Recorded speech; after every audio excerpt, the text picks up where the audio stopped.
Estamos de volta em mais um episódio do Clear Você Estratégia. Nesse episódio nós vamos falar sobre gerenciamento de risco e no final o cassino é você. Mas antes de mais nada eu quero pedir aqui com muito carinho, deixa seu like, se inscreva no canal e por favor não deixe de assistir os episódios anteriores porque eles formam toda a base do que vai ser explicado também daqui para frente. No episódio anterior, o Júnior falou muito sobre estruturas, microestruturas, trazendo já exemplos mais práticos que a gente consegue tangibilizar de fato o que o Júnior usa para tomada de decisão. E o que eu gostei muito de ver até aqui, sinceramente, é o nível de objetividade que a análise dele tem. Dá para entender facilmente que existe um protocolo. Eu falo muito sobre plano de trading, a Panzinha também fala muito sobre isso. Quanto mais clareza do que você precisa encontrar no gráfico para tomar a decisão, melhor vai ser. Até porque com essa clareza toda, os ajustes, quando necessários, eles ficam também mais objetivos, não é mesmo, Pazinha? Perfeitamente isso. E eu acho que a gente pode começar esse episódio até falando um pouquinho mais sobre... Júnior, para você, gerenciamento é muito, mais ou menos, ou pouco importante? É extremamente importante. É o que mantém o trader vivo. Eu concordo. Eu acho que o gerenciamento, quando bem feito, ele pode mudar todo o seu resultado, inclusive seu emocional, né? Então vamos lá. Exatamente. Perfeito. Minha primeira dúvida, Pazinha. Como você define essa regra do stop que você utiliza? Ela só tem relação com o que você falou nos episódios anteriores? Ou isso vai em linha com outras formas de interpretar o que o ativo está oferecendo de risco de fato? O meu stop, não importa o ativo que eu opere e não importa o tamanho do renco. Ele vai ser de 3,5 vezes a 4,5 vezes no máximo o meu stop. 3,5 vezes o que, Júnior? O tamanho do renco que eu estou operando. Exemplo aqui. Deu essa 2,1 aqui de venda, aqui no gráfico aqui mostrando. A minha entrada seria aqui, o meu stop 13,5 aqui. Ou seja, convergência, momento do gatilho. Então, esse é meu stop. É padrão.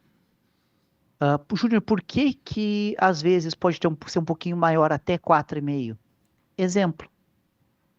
Às vezes eu pego uma operação que ela está próxima de uma região importante, um topo, um fundo relevante. Aí o que que eu faço? Eu aumento um pouquinho o meu stop para botar atrás daquele topo ou fundo importante relevante. Mas é só essa mudança que eu tenho. E são algumas vezes, não é sempre. Né? 80, 90% das vezes vai ser os 3,5 rencos ali de stop sempre. Então eu consigo ter sempre um stop fixo. Então, hora eu vou tomar um stop de 5 pontos, hora de 6 pontos, hora de 4 pontos. Não. É sempre padronizado. Exemplo no dólar 3R. É sempre stop loss de 3,5 pontos. Muito bom. Uma dúvida que eu acho que a gente acabou não falando. Índice dólar e bit ou só dólar e bit? A gente falou de dólar e bit aqui, né? Também a minha técnica funciona no índice também. Mas eu você prefiro opera? operar o índice muito, muito raramente. Ó, Entendi. hoje ele deu um Legal. trade aqui, ó. Agora de tarde. Bem bonito, olha só. Ó. Momento do gatilho. Convergente. Voltou no fundo anterior, região de proteção 72. Gatilho 3,3. Venda, fechou o terceiro renco, puxa o stop pro 0 a 0. Que foi quando ele bateu aqui. E aí, nesse caso, o stop no índice era de quantos pontos? Desculpa. O stop no índice, ele é mais, comparando com os outros ativos, ele é um pouco mais salgado. Exemplo, o stop aqui no índice eu uso de 250 pontos. Para Bem buscar próximo ali do que eu seus 500 utilizo hoje. pontos. Bem próximo do que eu utilizo hoje. Meu stop máximo hoje é de 300 pontos. Mas dependendo da estrutura que eu estou entrando ali, do sinal, da região, em alguns casos eu consigo usar um stop mais curto que esse. E aqui vai a pergunta. Sempre o mesmo tamanho de mão? Sempre a mesma quantidade de contratos? Sempre a mesma quantidade. Por quê? Eu tenho certeza que aquela operação vai dar gain? Não. O mercado é estatística e é probabilidade. Então, e existe uma ordem aleatória dos fatos acontecerem. Então, eu nunca sei de fato quando que vai dar o meu gain, quando que vai dar o meu loss. Eu sei que, estatisticamente, quando bate a minha leitura do meu operacional, eu entro na operação com 70% de probabilidade de ganho, de êxito. Mas existe os 30% de chance daquela operação dar errada. Mas eu nunca sei quando vai prevalecer os 70 ou 30. É uma ordem aleatória. Então, eu posso ficar num viés. Eu acho que o índice hoje é alta. E nas operações de compra, entrar com uma mão maior. E na de venda, uma mão menor. Então, para evitar esse lado emocional, essa parte, digamos assim, do achismo, eu prefiro sempre entrar com a mesma quantidade. Sempre arriscando a mesma coisa e buscando ali sempre pelo menos 2-1. É que no meu caso, Pazinha, eu tenho uma certa flexibilidade para 300 pontos para um day trade, porém quando eu vou entrar com um scalp, o stop é de 100 pontos. Então eu consigo usar o mesmo financeiro, mas colocando 3 vezes mais lotes, entendeu? Então, como eu tenho essa flexibilidade de sair do day trade, que é o stop mais longo, e vir para o scalp com stop mais curto, eu acabo transitando um pouco na quantidade de contratos, mas sempre com o mesmo risco financeiro. Então, talvez sejam só apenas aqui maneiras diferentes de administrar a mesma coisa, no caso, É isso aí. capital final ali, né? Risco fixo financeiro, E né? como que você vê o lado do payoff aqui, Panzinha? Porque, veja, ele falou ali de uns 250 pontos para buscar uns 500 de alvo, foi isso que eu entendi. Qual que é a sua interpretação aqui? Eu só tô esperando acabar essa série pra começar a colocar em prática, ué. Buscar 2-1 tá lindo, 70% de probabilidade.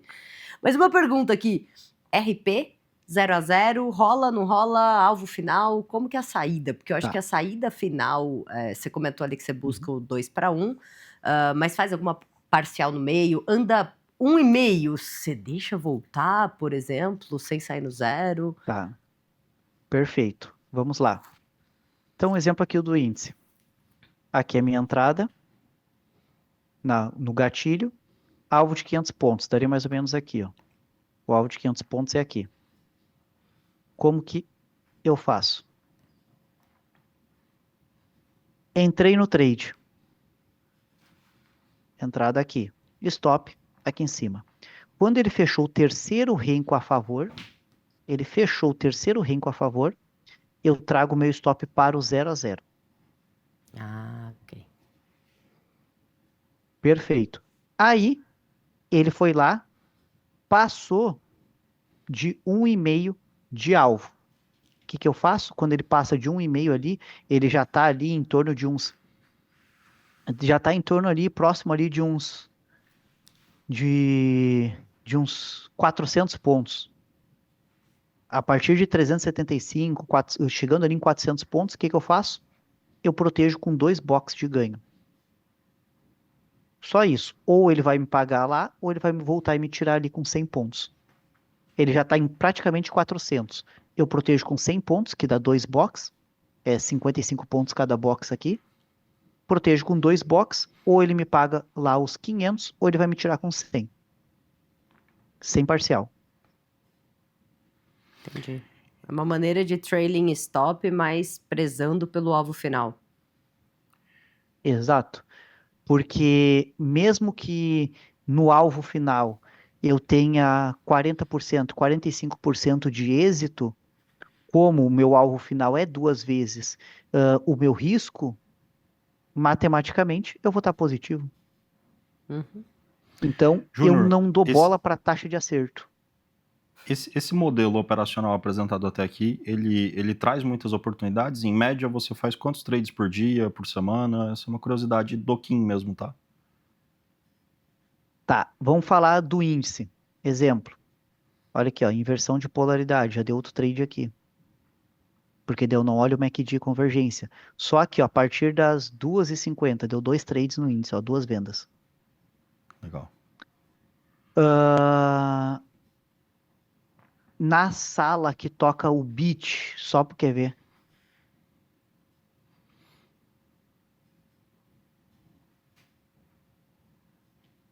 É que tem aqui o Osés, que ele toca a sala de operações do beat com os alunos. Então, que daí ele fica mais tempo ali e ele planilha todas as entradas todos os dias. O beat dá uma média ali de 12, 15 operações por dia. Muito bom. Eu, O usando 12 ali. exatamente o meu setup, mas olhando o seu gráfico aí, eu teria feito várias entradas de ponto de retorno no toque das médias e vários micros, esses pequenos acúmulos, esses pequenos ruídos que a gente tem, essas micro tendências aí, eu chamaria de micro pivô, e acionando a favor da direção que eu estou de olho, eu teria startado, provavelmente naquele exemplo anterior que a gente estava, esse aí, pelo menos 1, 2, 3, 4 vendas de ponto de retorno, cara, nessa mesma janela de tempo, usando aí a regra só de ter voltado para regiões que para o Kim foram de retrações e médias, e eu aplicaria o que eu chamo de ponto de retorno ali, Pazinha. Seriam 4 trades, 4 gains aí, pelo que eu tô vendo na tela, ô Júnior. No final de semana, acho que eu vou ficar no replay no Renko, cara. Eu gostei também, Kim. Pô, bacana. E Então, falamos de risco, falamos de objetivo, alvo final. Eu acho que a gente podia falar das fases boas e das fases ruins do operacional, né? Você muda alguma coisa Sim. na hora de operar quando você tá no drawdown, por exemplo? Quando entra numa fase ruim? Depende. Como assim depende, Júnior? Depende. Se essa minha fase ruim é porque o mercado deu uma mudada, ou se essa fase ruim é porque o meu operacional não está se encaixando muito bem. Por quê? O mercado, exemplo, o mercado soltou uma notícia, uma bomba, sei lá, alguma coisa, exemplo, que nem na pandemia. Na pandemia eu tive que reajustar o meu operacional. Uhum. E se eu não tivesse na pandemia um bom gerenciamento de risco, eu tinha quebrado. Porque em abril, as 2 primeiras semanas de abril para mim foram horríveis. Em 2 semanas eu bati meu GR do mês e acabou ali. Se eu não tivesse um bom gerenciamento de risco encaixado, eu tinha me arrebentado ali. Aí as outras 2 semanas, o que eu fui fazer? Fui estudar e adaptar o meu operacional para o novo momento do mercado. Então, mudar o operacional, adaptar ele, não faço tanto. Mas, se o mercado exigir, faço sim. O que eu mais faço é mexer na questão do meu gerenciamento de risco, que é uma coisa que eu bato muito com os alunos. Tu pode fazer a técnica errada, tu pode não estar bem da cabeça, não pode estar bem emocionalmente, mas se tu seguir o gerenciamento de risco, ele é teu paraquedas. Ele vai te manter vivo no mercado. Então, se a pessoa souber utilizar de fato um bom gerenciamento de risco, ela vai se permitir ter tempo suficiente de tela de mercado para desenvolver as habilidades, as competências necessárias para fazer dinheiro no mercado. O que acontece na maioria das vezes? A pessoa entra arriscando 5, 10, 15% do capital em uma operação, toma 2, 3 stop, viu 50% do capital e ir embora. Com que cabeça ela volta no outro dia para operar se no dia anterior ela perdeu 40, 50% do capital? É óbvio que ela não vai estar bem emocionalmente. Não é por causa da técnica, não é porque ela não tem psicológico. É porque o dinheiro dela foi 50% embora em um dia. O que eu gosto de Então, fazer, Júnior, é ensinar principalmente a galera que está iniciando a administrar isso como se fosse o fluxo de caixa de uma empresa. Eu tenho um limite de quantidade de operações. Se 3 operações consecutivas derem errado, vão atingir o limite financeiro que eu pré-estipulei. E a regra que eu utilizo para estipular esse financeiro é, primeiro, separar um capital que seja confortável para alocar a risco. Então, a gente está falando de um universo de renda variável, day trade, ou seja, é um ambiente de risco e de alta performance. O capital que a gente vai colocar ali ele tem que ser leve, suave. E aí eu divido isso por um tempo mínimo para que eu consiga entender a vida útil que esse business teria. A empresa de trade do Kim, a empresa de trade da PAN, a empresa de trade do Júnior Viana. E aí, cara, eu separo isso como se ele fosse o meu caixa principal, divido por exemplo, 12 meses, aí eu chego nos caixas mensais, e a partir do caixa mensal eu divido por 20 dias úteis e que chega ali no quanto eu posso arriscar daí por dia. O que eu quero dizer com isso? Eu acho que é a maneira que eu entendo mais segura de ensinar um iniciante. Esse cara ele vai conseguir se respeitar essa regra, se ele ficar 12 meses no loss, ele sabe que ele tem 12 meses de vida útil. Ou seja, não corre o risco dele ter 2 meses difíceis e consumir todo o capital dele. Eu entendo que não é todo mundo que consegue ir para um gerenciamento de risco mais agressivo. O que seria um gerenciamento de risco mais agressivo? Você arriscar 100% do seu capital em 2 meses, por exemplo. Se pegar 2 meses de drawdown, perdeu tudo. Porque o que eu entendo aqui, tá? O operacional, ele pode até ter um histórico lindo daqui para trás. Mas será que todo mundo tem habilidade para seguir fielmente esse operacional? Não é todo mundo que tem esse nível de conhecimento que o Júnior tem, né? Então, seria legal você falar como que é essa administração do caixa, quanto você coloca em risco por mês do caixa principal, se você tem algum tipo de divisão aqui, se são também 3 stops no dia você para, ou não tem isso, como que é essa questão, qual que é a dinâmica que você segue? Perfeito, vamos lá. Primeiro, para entender aqui. E isso não era todas as pessoas que conseguiam utilizar de fato dessa forma que eu utilizo e que eu ensino nas minhas aulas. Com a vinda do Bit, ficou muito mais simples para os alunos utilizar. Muito mais simples, pelo stop de R$10. Vamos lá. Seguinte. Vou usar um exemplo aqui e a pessoa pode adaptar para a realidade dela. Eu só vou usar o exemplo de R$10.000 porque é um exemplo que eu já tenho a matemática pronta na minha cabeça. Eu vejo muitos falarem, fazer 50%, 60%, 70%, 80% no mês do capital. Ok.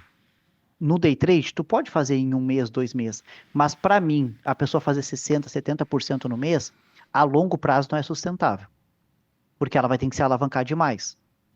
E se ela pegar uma semana ruim, 2 semanas ruins, vai fazer um baita drawdown no capital dela. E como que vai ficar o emocional dela? Então, eu sempre digo para a galera o que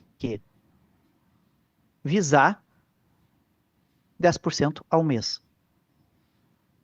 10% ao mês. Meu operacional, eu busco 2-1. Meu risco é 1% em toda operação. Meu alvo é 2% do capital em toda operação. Ou seja, olha o porquê dos 10%. Não é que a pessoa vai fazer 10%. Não. Ela pode fazer 20%, 25%. Mas por que os 10%? 5 gains é igual a 10%. Se eu fizer 20 operações e tiver 50% de acerto, é igual a 10%. Perfeito. E 20 operações, se a gente pega lá o livro do Mark Douglas, o Trading the Zone, ele fala lá que os grandes traders, eles analisam em bloco de operações, em blocos de 20. E aonde que entra essas 20 operações também? Aqui.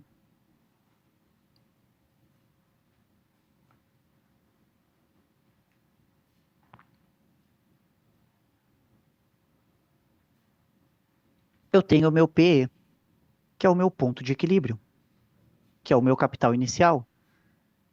Eu tenho o ponto de 5% negativo do capital, 7,5% negativo e 10% negativo do meu capital. Quando eu estou no meu ponto de equilíbrio positivo, eu estou arriscando 1%. Tomei 5 stops. Bati 5% negativo do capital. O que a maioria faz? Aumenta a mão, vai tentar botar mais contratos, buscar operações mais longas para recuperar o capital. O que tem que fazer? Diminui teu risco. 0,5%. Se tu tomar mais 5 stops,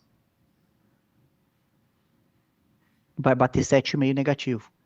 O que tu vai fazer? Risco 0,25. Ou seja, com R$4.000, eu consigo aplicar esse gerenciamento no Bit. Agora eu entendi porque o Bit trouxe uma dinâmica. Realmente flexibiliza bem, né, Pazinha? Anti-martingale. Ó, Muito bom. 20 stops seguidos para mim perder 10% do capital. Ou seja, bati isso no mês, encerrou o mês, acabou o mês. Isso daqui em 2 semanas eu bati no início da pandemia. Encerrou meu mês. Para ganhar 10% é 5 operações seguidas ou 20 operações com 50% de êxito ali, taxa de acerto. Bateu 10%, 20 operações seguidas, sem nenhum ganho, porque cada ganho que tu tiver, tu vai ter que tomar mais 3 stop. 2 stop para zerar o ganho e mais um para voltar a ficar negativo. Ou seja, tomou 20 stops seguidos no mês, acabou teu mês, não opera mais. Ou seja, a pessoa ela vai ter que tomar 200 stops para perder os 100% do capital. Ou seja, é um ano inteiro de vida no mercado. Se a Perfeito. pessoa respeitar isso, fizer isso, ela vai se permitir ter tempo suficiente de mercado, de tela, sem se afobar para desenvolver as habilidades necessárias. Que é um outro fator importante, né? A pessoa ter tempo para realmente se encontrar aqui, né? É isso aí. Tem muita gente que vai embora do mercado antes mesmo de aprender de maneira profunda a estratégia, né? Exato. Esse talvez seja um dos pilares mais delicados para ser tratados em lives, pá. Exato. Você tem E R$ 1.000, como que você perde 800, 900 em menos de uma semana, né? Não deveria ser permitido. Exato. E com R$ 1.000, tu consegue perder 1% no bit, R$ 10. Exato. Aqui fica muito E claro por que o teu payoff ali, a relação risco-retorno, né, ela, no longo prazo, ela Faz a se conta sustenta, fechar. né? É. Faz a conta fechar também. Exato. E isso daqui é no loss. E como que eu faço no ganho com os Não, alunos? aí eu acho que eu nem quero Pra- ver não, viu, Júnior? Aí vai ficar lindo demais esse negócio. Quero, vamos. Quando a pessoa atinge 15% no mês ou mais, qual que é a regrinha que eu tenho com eles? Se tu tomar 3 stops seguidos, quantos por cento é cada stop? 1%. Então são 3%. Tu vai voltar para 12%. Então, o pior cenário é se a pessoa bate 15% no mês e toma 3 stop. Porque se ela bater 20% e tomar 3 stop, ela volta para 17%. Então, o pior cenário é 15%. E ativar essa regrinha quando chegar nos 15%. Chegou nos 15% e tomou 3 stop, 12%. O que a pessoa faz? Reduz a mão pela metade. Voltou para os 15%, que seriam mais 3 ganhos de 1%, que agora é metade da mão. Ela volta para a mão normal. Travou nos 12% aqui e tomou mais 4 stop, só que agora o stop não é 1%, é 0,5%. 4 stop de 0,5%, 2%. Ou seja, ela voltou para 10%. Estava com 15%, tomou 7 stop, volta para 10%, encerrou teu mês. Ou seja, o aluno bateu 15%, 10% já está garantido o mês dele. Se ele seguir isso daqui. Muito bom. Então, toda a matemática visando os 10% ali. Máximo de stop, protegendo se chegar nos 15%, protegendo os 10%. Perfeito, excelente. Eu gosto bastante também de, nos dias bons e em uma operação boa, como você tem um alvo fixo, aqui também tem uma dinâmica diferente no meu operacional e acho que no da Pazinha também, que é fazer aumentos de mão dentro de uma pernada linda de tendência que a gente tem. Então, muitas vezes eu estruturo a operação e o alvo da operação tem lá 1.000 pontos, por exemplo, de projeção. Eu estou indo em busca de 1.000 pontos, mas no meio aparece mais um gatilho. Eu adiciono mais lotes e, obviamente, subo o meu stop. Então, meu risco ele se manteve controlado, ou talvez eu já tenha até um stop no zero, só que eu estou com, por exemplo, o dobro de contratos e tendo ainda muito espaço para seguir surfando o movimento.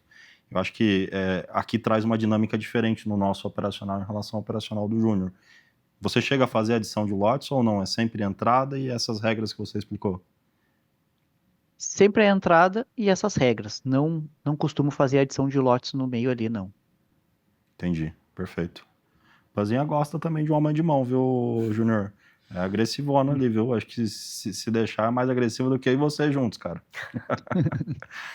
Quando pega a Mas, direção, é onde eu tenho que aproveitar, né? Justamente para essa conta aí de payoff fechar. É conhecer o seu mas, operacional, né? mas te falar que hoje a gente tem mais de 10 mil alunos aqui na MyGame. E os alunos que mais têm resultado e que operam mais agressivo são mulheres. Olha só. São mulheres. As top 3 aqui de resultado é mulher. Que legal. Isso explica porque a melhor analista do meu time é a mulher. Melhor Ai, analista mulher é a Pan, só tem a Pan, tá, só cara? tem Então eu. é um trocadilho, Isso só é tem a Pan. bullying. Não vale. Não, mas Muito pensa bom. pelo lado positivo. É tão boa que não precisa colocar outra.